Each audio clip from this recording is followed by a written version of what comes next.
Angela, we've had a lot of discussion about the topic of knowing oneself. What are some tips you'd like to offer in terms of knowing ourselves? The very first tip that comes fresh off the mind is your workbook. Know yourself. It's a great resource that helps me, and I hope that it helps others, and we would love to hear how it has helped others.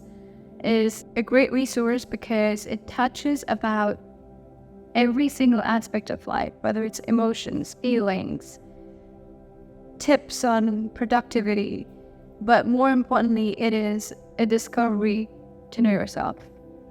Yes. So that is the first thing that comes to mind. Well, thank you for the plug. Just let me know that the book Know Yourself is available at Amazon. Yes.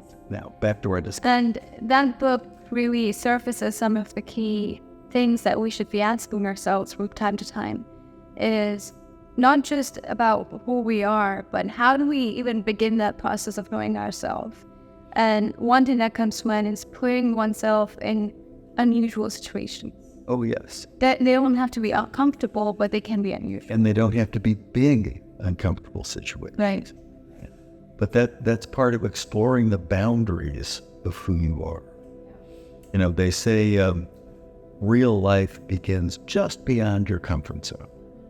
But, I mean, that's a nice sounding sort of cliche, but the point you make is really in sync with that, because if you do something differently, and by that I mean find a different way to go home, strike up a conversation with a stranger at the grocery or on the bus or whatever, do something that you find out of character or out of what you think is your character, you will learn a lot about yourself and how you really are. Yeah. And it leads to you asking questions about other ways which wouldn't arise. If you keep taking the same road, if you keep meeting the same people, these questions, this discovery will not begin. Right. And it starts with the intention to know yourself.